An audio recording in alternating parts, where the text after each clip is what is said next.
ನಮಸ್ಕಾರ ಪ್ರಿಯ ವೀಕ್ಷಕರೇ, public power ನ್ಯೂಸ್ಗೆ ನಿಮಗೆಲ್ಲರಿಗೂ ಹಾರ್ದಿಕ ಸ್ವಾಗತ. ಹೊಸ ವಿಡಿಯೋಗಳನ್ನ ನೋಡ್ತಾ ಇರಿ, ಶೇರ್ ಮಾಡಿ, ಸಬ್ಸ್ಕ್ರೈಬ್ ಮಾಡಿ, ಒಮ್ಮೆ ಬೆಲ್ ಐಕಾನ್ ಪ್ರೆಸ್ ಮಾಡಿ.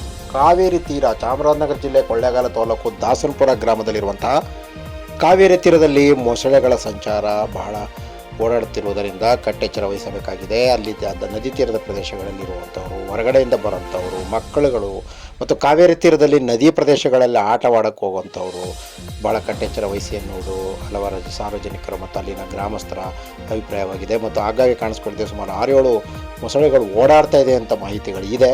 ಹಾಗಾಗಿ ಸೇತುವೆಯಿಂದನೂ ಕೂಡ ನೋಡಿದ್ದಾರೆ. ಹೊಸ ಬ್ರಿಡ್ಜ್, ದಾಸನಪುರ ತಲಕಾಡು ಹೋಗೋ ರಸ್ತೆ ಬ್ರಿಡ್ಜ್ ಕೆಳಗಡೆಯಿಂದ ಕೂಡ ಅಲ್ಲಲ್ಲಿ ಪ್ರೇಕ್ಷಕರು ವಿಡಿಯೋಗಳನ್ನ ಸೆರೆ ಹಿಡಿದು ವೈರಲ್ ಮಾಡಿದ್ದಾರೆ.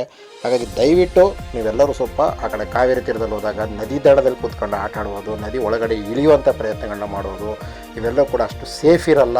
ಹಾಗಾಗಿ ಎಲ್ಲೆಲ್ಲಿ ಕಾವೇರಿ ತೀರದ ಪ್ರದೇಶಗಳಲ್ಲಿ ಇವತ್ತು ಎಲ್ಲವೂ ಪ್ರಾಬ್ಲಮ್ ಆಗಿದೆ. ಒಂದು ಕಡೆ ಚಿರತೆಗಳ ಹಾವಳಿ ಇದೆ, ಆನೆಗಳ ಪ್ರಾಬ್ಲಮ್ ಆಗಿದೆ, ಈ ಕಡೆ ನದಿ ಒಳಗಡೆ ಮೊಸಳೆಗಳ ಪ್ರಾಬ್ಲಮ್ ಇದೆ. ಹಾಗಾಗಿ ಕಟ್ಟೆಚ್ಚರ ವಹಿಸಬೇಕು. ನಿಮ್ಮ ಸೇಫ್ಟಿ ನಿಮ್ಮ ಕೈಲಿಲ್ಲ ಅಂತ ಹೇಳ್ತಾ ನಮಸ್ಕಾರ, ಒಳ್ಳೆಯದಾಗಲಿ.